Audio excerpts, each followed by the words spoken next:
এটা একটা খুবই দুঃখের বিষয়।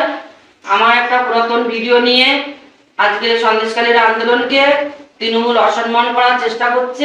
এই যে ভিডিওটাকে নিয়ে আজকে এই সন্দেশখালীর আন্দোলনকে অসম্মান করছে, সেই ভিডিওটা আজকে এই বিজেপি, এই ভারতীয় জনতা পার্টি আমাদেরকে সাহায্য করার এবং সন্দেশখালীর মুখ হিসেবে আজকে আমাকে প্রার্থী করার আগের ভিডিও, সেটাকে নিয়ে আজকে তৃণমূলের গুন্ডা বাহিনীরা কাজে লাগিয়ে আজকে সন্দেশখালীর মা বোনদেরকে এই আন্দোলনকে অসম্মান করতে চাই। তখন আমরা আন্দোলনের ভিতরে ছিলাম, তখন এই রাজ্যের পুলিশ আমার বাড়িতে হামলা করে এবং আমাকে ওখানে থানায় ডেকে শেখ শাহজাহানের বিরুদ্ধে এফআইআর তুলে নেওয়ার জন্য বলেছিল যে আপনি যে কমপ্লেনটা করেছেন এই কমপ্লেনটা তুলে নিন, একটা দরখাস্ত লিখে জমা দিন যে শেখ শাহজাহান কোনো দুর্নীতি করেনি আর সন্দেশখালীর উপরে কোনো জোর জুলুম করছে না, এরকম ভাবে বলে আমাকে একটা দরখাস্ত লিখে দিতে বলেছিলেন।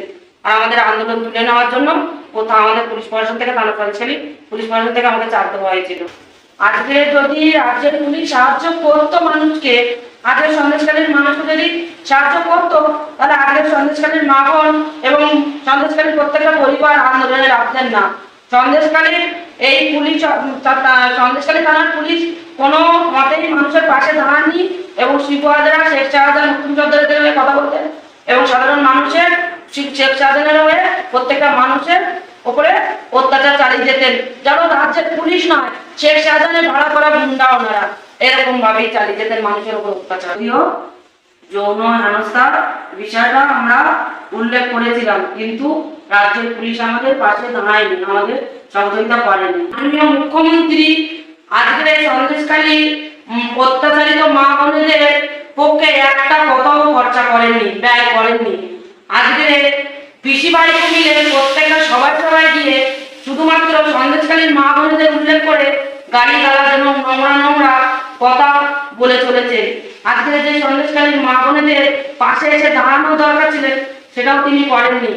আর আজকে সন্দেশখালীর মুখ হিসেবে আমাকে প্রার্থী করা হয়েছে বলে তাও আজকে উনি ওনার গুন্ডা বাহিনী, এই তৃণমূলের গুন্ডা বাহিনী দিয়ে নানান রকম ভাবে উনি আজকে ষড়যন্ত্র করেই চলেছে। এখনো অবধি যে সন্দেশখালীর মা বোনেরা, শুধু আমি নই, সেই সন্দেশখালীর মা বোনেরা এখনো অবধি আন্দোলন করেছিলেন, তাদের উপরে মুখ্যমন্ত্রী এবং এই তৃণমূলের গুন্ডা বাহিনীরা এবং রাজ্যের পুলিশেরা এখনো অবধি অত্যাচার চালিয়ে বেড়াচ্ছেন। রাতের অন্ধকারে ঘরে থাকতে পারেন না,